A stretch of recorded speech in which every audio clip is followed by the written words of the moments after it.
नारद जी बोले,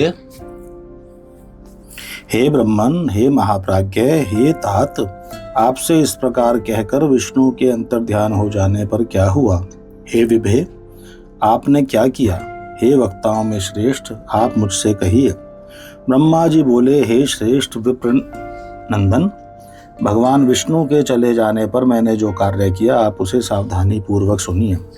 तब मैं विद्या अविद्या स्वरूपा शुद्ध परब्रह्म स्वरूपिणी तथा जगत को धारण करने वाली शंभु प्रिया देवी दुर्गा की स्तुति करने लगा।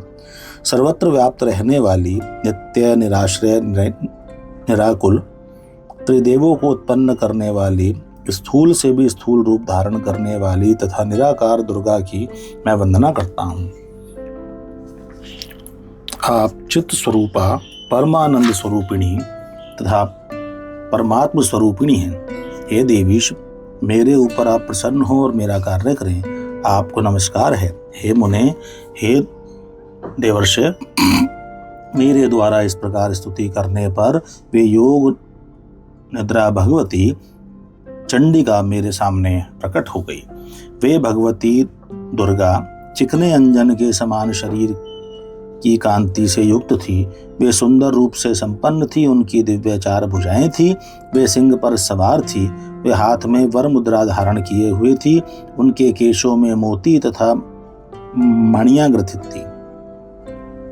वे अत्यंत उत्कृष्ट थी। उनका मुख शरतकालीन पूर्णिमा के समान था। उनके मस्तक पर शुभ चंद्रमा सुशोभित हो रहा था। वे 3 नेत्रों से युक्त थी। उनके समस्त शरीर के अवयव परम मनोहर थे तथा वे चरण कमल के नख की कांति से प्रकाशित हो रही थी। इस प्रकार अपने सामने शिव की शक्ति उन भगवती उमा को उपस्थित देखकर भक्ति से सिर झुकाकर मैं उन्हें प्रणाम करके इस प्रकार स्तुति करने लगा।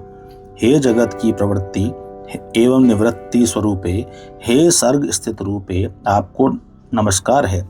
आप समस्त चराचर की शक्ति, सनातनी तथा सबको मोहित करने वाली हैं। जो महालक्ष्मी भगवान विष्णु को माला की भांति हृदय में धारण करने वाली, विश्व का भरण करने वाली तथा सभी का पोषण करने वाली हैं, जो महेश्वरी पूर्व में त्रिलोकी का सृजन करने वाली हैं, उसका संहार करने वाली हैं तथा गुणों से सर्वथा परे हैं, जो योगियों के लिए पूज्य हैं, मनोहर हैं, वे आप ही हैं।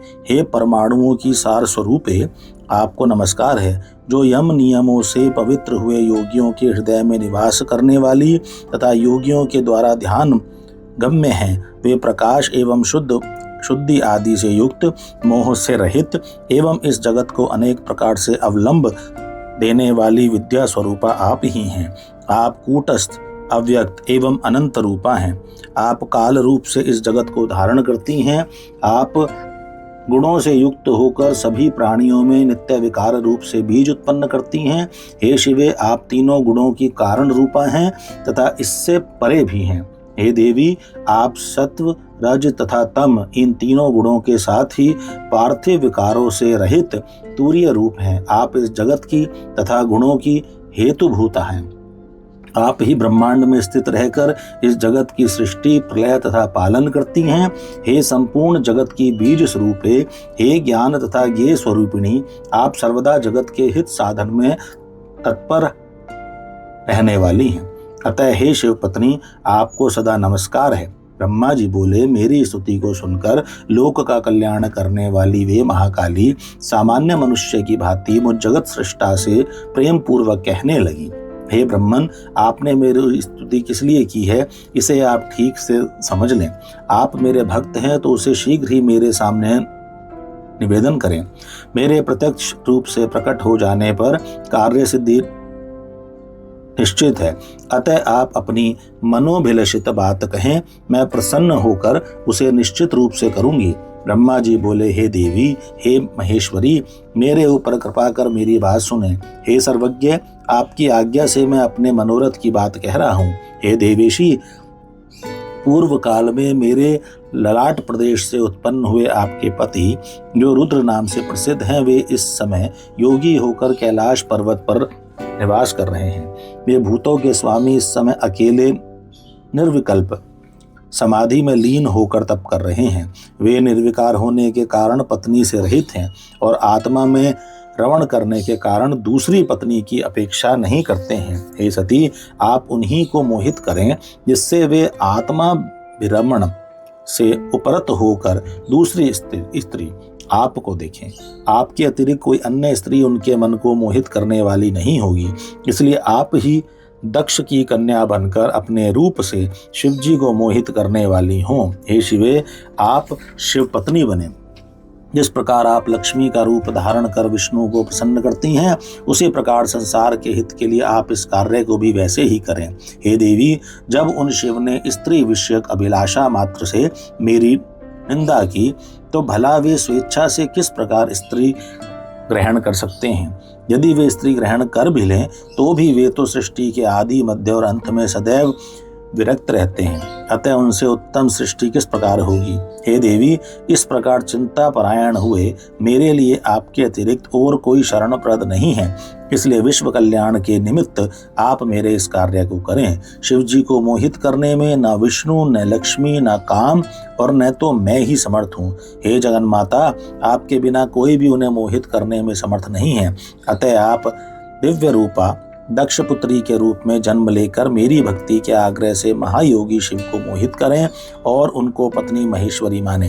हे देवेशी, इस समय दक्ष प्रजापति क्षीर समुद्र के उत्तम तट पर आपको प्राप्त करने के उद्देश्य से मन में आपका ध्यान करते हुए दृढ़व्रती होकर तपस्या कर रहे हैं। ब्रह्मा जी बोले, मेरे इस वचन को सुनकर वे जगदम्बिका शिवा चिंतित हो उठी और विस्मित होकर अपने मन में कहने लगी, वेद वक्ता और जगत कर्ता ये विधाता महान अज्ञान से युक्त होकर कैसी बात कर रहे हैं। अहो, यह महान आश्चर्य है।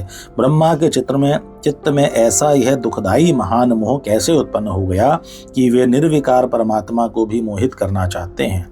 ये ब्रह्मा मुझसे शिवजी के मोह का वर चाहते हैं, इनका कौन सा लाभ है? ये वे प्रभु तो निर्विकल्प निर्मोह हैं। वे शंभु निर्विकार, निर्गुण तथा परब्रह्म हैं और मैं तो सदा उनकी आज्ञा में रहने वाली दासी हूँ। वे स्वतंत्र परमेश्वर शिव भक्तों के उद्धार हेतु अपने पूर्ण रूप से रुद्र नाम से अवतीर्ण हुए हैं। वे रुद्र ब्रह्मा तथा विष्णु के भी स्वामी हैं और किसी भी प्रकार शिव से कम नहीं है। वे योग का आदर करने वाले, माया से रहित, मायापति तथा पर से भी परे हैं। अज्ञान से मोहित ये ब्रह्मा उन्हें अपना आत्मज तथा सामान्य देवता समझकर मोहित करना चाहते हैं। यदि इन ब्रह्मा को वरदान न दूं तो वेद की नीति भ्रष्ट होती है। अब मैं क्या करूं जिससे प्रभु महेश्वर मेरे ऊपर क्रोधित न हो? ब्रह्मा जी बोले, शिवा ने इस प्रकार विचार कर मन से महादेव जी का स्मरण किया। तत्पश्चात शिव की आज्ञा पाकर वे दुर्गा मुझसे कहने लगी, हे ब्रह्मन, आपने जो भी कहा है वह सब सत्य है। मुझे छोड़कर शंकर जी को मोहित करने वाली कोई दूसरी स्त्री संसार में नहीं है। आपने जो कहा कि जब तक शंकर जी दार परिग्रह नहीं करेंगे तब तक सनातनी सृष्टि नहीं होगी, यह बात भी सत्य है। मुझ में भी महाप्रभु को मोहित करने की सामर्थ्य नहीं है, किंतु अब आपके कहने से दुगने उत्साह से युक्त होकर मैं पूर्ण प्रयत्न करूंगी। हे विधे, अब मैं वैसा उपाय करूंगी जिससे शंकर जी मोहित होकर स्वयं स्त्री ग्रहण करेंगे। जिस प्रकार महाभागा लक्ष्मी जी विष्णु प्रिया हैं, उसी प्रकार मैं भी सती रूप धारण करके उनकी वंशवर्तनी प्रिया पत्नी बनूंगी। वे भी जिस प्रकार से मेरे वशव्रती बने रहें, मैं भी उन्हीं की कृपा से वैसा ही यत्न करूंगी। हे पितामह, मैं दक्ष की पत्नी के गर्भ से सती रूप से जन्म लेकर अपनी लीला के द्वारा शिव जी को प्राप्त करूंगी। जिस प्रकार संसार में अन्य प्राणी स्त्री के वश में होते हैं, उसी प्रकार मेरी भक्ति से वे महादेव जी स्त्री के वशव्रती बने रहेंगे। ब्रह्मा जी बोले, हे तात, मुझसे इस प्रकार कहकर वे जगदम्बा शिवा मेरे देखते देखते वहीं अंतर ध्यान हो गई। उनके अंतर ध्यान हो जाने पर मैं लोक पितामह ब्रह्मा वहां गया जहां मेरे पुत्र थे और मैंने उनसे सब कुछ वर्णन किया।